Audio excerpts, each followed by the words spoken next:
네, 안녕하세요. 한국사 교사 박영국입니다. 지난주에 이어서 이번 주는 우리가 그 신진사대부의 성장과 조선의 건국까지 보면서 이제 고려의 대외관계 그리고 고려를 지배하고 있었던 세력 중에 문벌귀족과 무신, 권문세족들까지 특징을 봤었고 그 권문세족에 저항을 해서 원간석기에 공민왕의 개혁정치를 함께 살펴본 뒤 이제는 그 공민왕의 개혁정치 이후에 신진사대부라고 하는 새로운 세력이 성장을 하는 배경과 그리고 그들이 조선을 건국하게 되는 과정까지 보면서 이제 고려시대의 정치사를 마무리하도록 하겠습니다. 자, 그러면은 먼저 신진사대부라는 세력은 어떤 세력인지 어떻게 성장해 왔는지 그것에 대해서 먼저 살펴보도록 하겠습니다.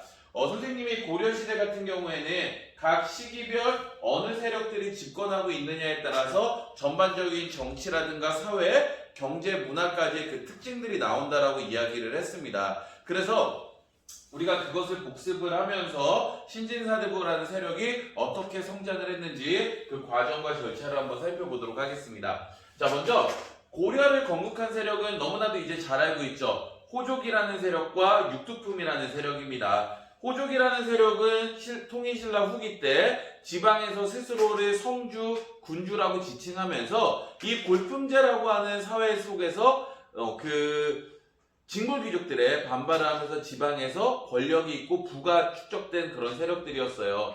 그리고 이런 세력들이 차별을 받되 똑똑한 사람들 누굽니까? 육두품 세력들을 데리고 와서 그들과 함께 후삼국 시대를 구성을 했고 결국 후삼국 시대에서 후고구려였던 궁예가 이제 왕건에게 그 왕권을 넘어가면서 이 고려가 통일을 했죠. 자, 그래서 이 고려 같은 나라 같은 경우에는 초기에는 호족들을 회유하고 융합하는 이런 정책들을 많이 펼쳤어요. 하지만 왕권 강화를 하는 데 있어서 호족들이 계속적으로 방해가 되니까 광종 때 노비양건법이라든가 혹은 과거제도라든가 이러한 것을 통해서 호족들 세력을 어느 정도 약화시켰고 그러면서 이제 문벌귀족 사회가 오게 됩니다. 이 문벌귀족 사회는 두 가지 특징이 있다고 했어요. 먼저 문벌이라고 하는 거는 과거 시험을 통해서 관리가 된 계층입니다. 어떻게 해요? 신분보다는 능력이 조금 더 중요한 사회겠죠. 근데 이 문벌귀족들이 그렇게 어려운 과거를 통과한 다음에 자신의 특권을 유지하기 위해서 만든 제도가 있었는데 그것이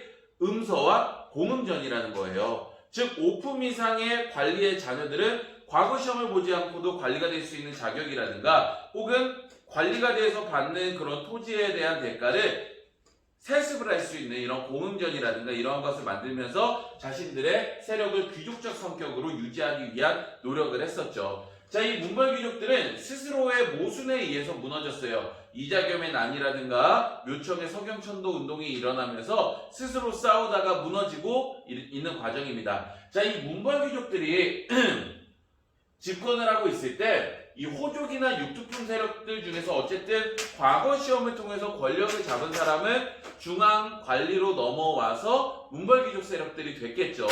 그럼 이 문벌귀족 세력들이 권력을 잡았을 때 반면에 이 중앙에 남지 못하고 지방으로 간 세력들은 우리가 향리라고 하는 계층으로 남았습니다. 향리는 쉽게 생각하면 고려시대부터 중앙에서 지방의 관리를 파견했는데 그 지역 사회에 대해서 잘 모르잖아요. 그랬을 때 그 지방관을 도움을 주는 역할을 하고 지방에서 어느 정도 중소지주로서 부가 축적된 그런 사람들을 우리가 향리라고 부릅니다. 근데 이런 향리들이 어쨌든 중앙 정계로 넘어오는 것이 그들의 목표일 거 아니에요. 그랬을 때 조금씩 중앙 정치로 넘어온 게 무신 정권 때부터 중앙 정치로 넘어와요. 왜? 무신들은 아무래도 정치를 이끌어 나가는데 유교적 통치 질서 이념을 잘 알지 못합니다. 그러니까 이러한 유교적 학식이 박학다식한 사람들을 서방이라는 제도를 통해서 기구를 통해서 모아놓고 이 유교적 통치 질서 체제를 그래도 조금은 배우는 거예요. 이때부터 지방에 있는 향리 자제들 중에서 유교적 학식이 있던 사람들이 중앙에 진출을 하기 시작합니다. 자, 그리고 이 무신들의 집권 세력이 몽골의 침략으로 끝나게 되고 이제는 원 간섭기 때 원과의 관계를 통해서 성장한 세력들을 우리가 권문세족이라고 합니다. 이 권문세족들은 대농장을 소유하고 그리고 정치적으로도 독점을 하고 백성들을 엄청나게 괴롭히면서 결국 국가 재정도 어렵게 하는 이런 상황이었어요. 그래서 이러한 권문세족에 반대해서 나온 세력이 이 서방 때부터 중앙 관계에 진출하고 그리고 공민왕의 개혁 정치를 통해서 본격적으로 중앙 관리로 진출을 했었던 신진사대부란 세력이에요. 그럼 이 신진사대부에 대한 세력에 대한 성격을 전반적으로 살펴보면 이러한 성격이 있어요. 먼저 공민왕의 개혁 정치에 참여를 했고요. 그리고 권문세족은 무신정권 때 만들어 놓은 정방이라고 하는 기구를 통해서 관직에 진출합니다. 이 정방은 쉽게 얘기하면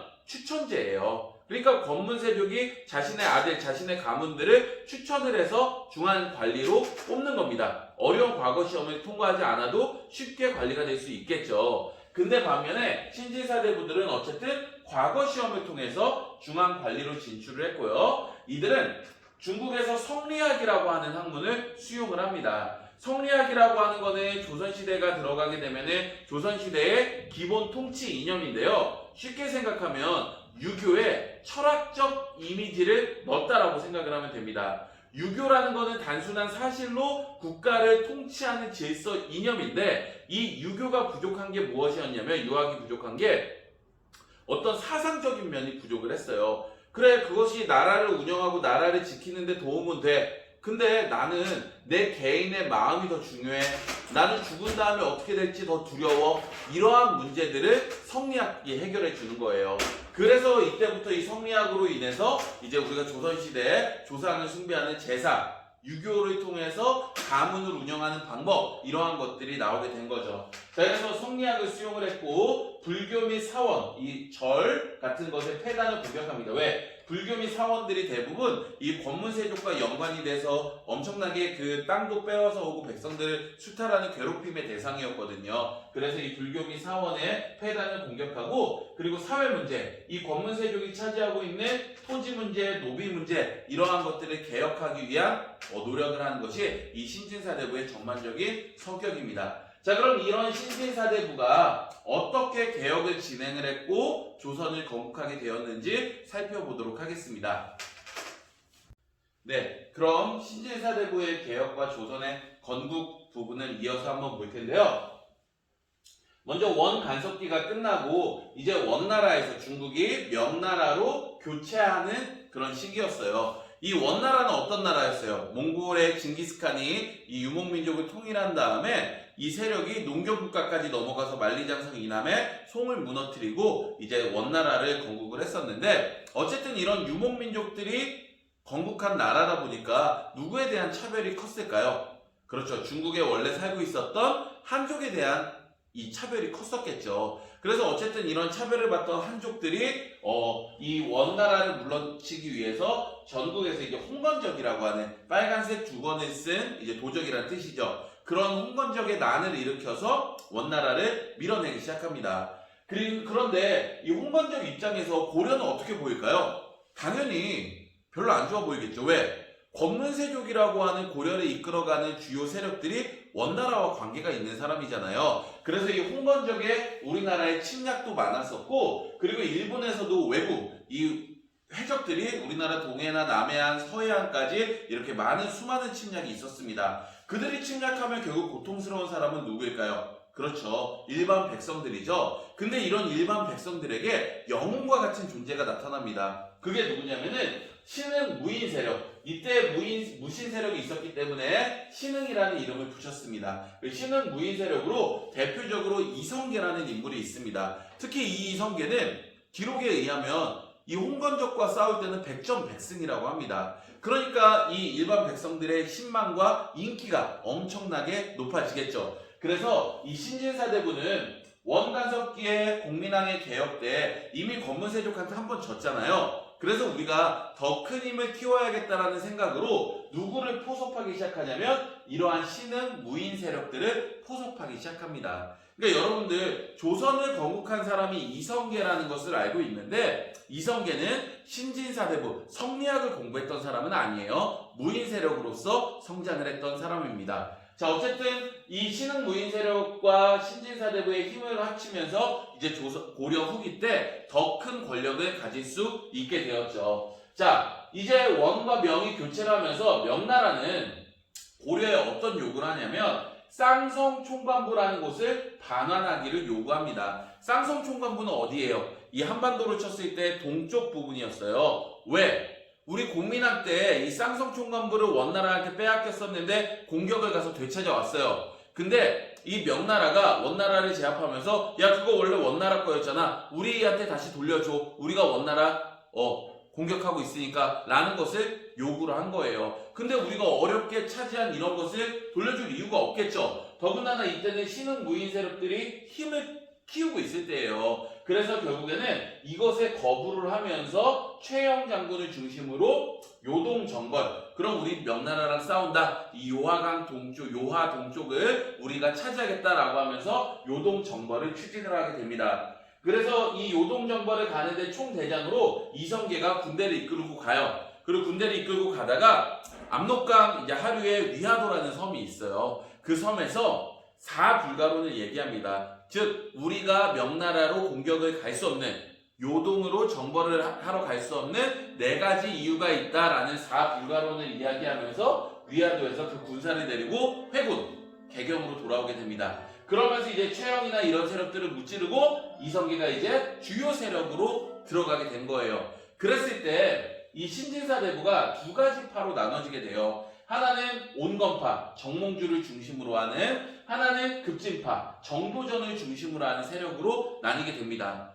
온건파의 주장은 그래도 우리가 성리학을 공부한 사람인데 어떻게 왕과 국가를 내칠 수 있냐? 고려 안에서 개혁을 하자, 이러한 것들을 주장을 했고, 반면에 급진파는 아무리 썩은 물에다 맑은 물 부어봤자 이거 다시 맑아지지 않는다. 새로운 나라로서 새롭게 만들어 보자 라고 개혁을 추진했던 거예요. 그래서 이 두 세력이 갈등을 하다가 결국에는 급진파가 대표적인 인물 정몽주를 제거를 하면서 급진파가 중심으로 돼서 조선이라는 나라를 건국하게 됐고요. 이 급진파는 먼저 과전법이라고 하는 것을 바꿉니다. 이건 하나의 토지제도인데요. 권무세족과 특권층들이 갖고 있던 토지를 다시 재분배하고 나눠준다라고 생각을 하면 좋을 것 같습니다. 그래서 이런 급진파를 중심으로 조선이 건국되게 된 겁니다. 자, 그래서 오늘은 신진사대부라는 세력의 전반적인 성격, 발전 과정과 이 신진사대부가 조선을 건국하는 전반적인 흐름까지 살펴봤습니다.